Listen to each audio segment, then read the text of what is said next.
బాలబడి యూనివర్సిటీ మంచి భవిష్యత్తు కోసం తెలుగు విద్యార్థులు ఇష్టపడే యూనివర్సిటీ. కాల్ 9059052378 9059052379.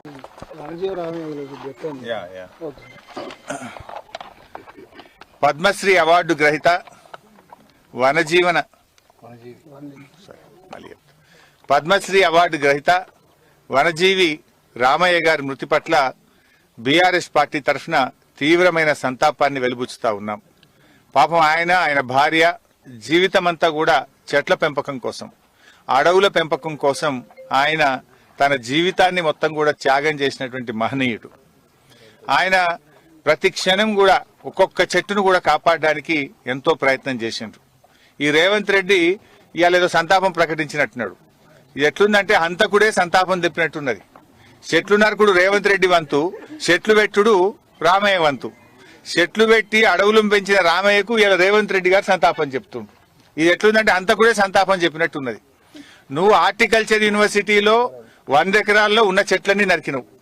నిన్న హైదరాబాద్ సెంట్రల్ యూనివర్సిటీలో 150 ఎకరాల్లో చెట్లన్నీ నరికినవు.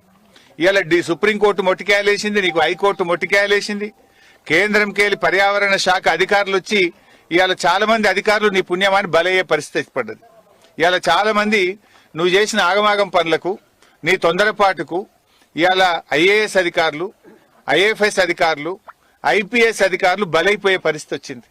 ఇవాళ వాళ్ళు ఉద్యోగాలు పోయే పరిస్థితి ఏర్పడ్డది, వాళ్ళు జైళ్లకు పోయే పరిస్థితి ఏర్పడ్డది. ఇది ఎవరి పుణ్యం?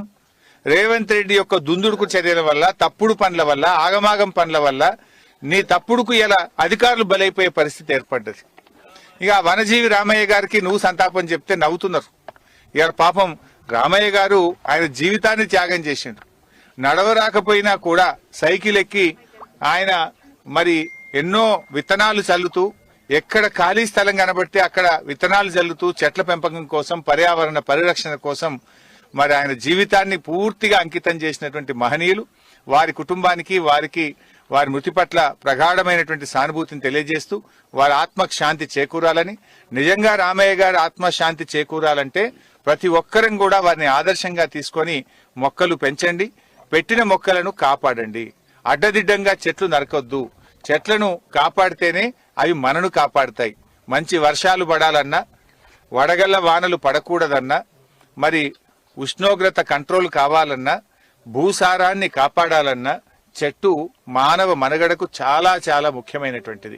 అందరూ కూడా ఈ చెట్ల పెంపకంలో రామయ్య గారిని ఆదర్శంగా తీసుకుందాం, రామయ్య గారి బాటలో నడుద్దాం.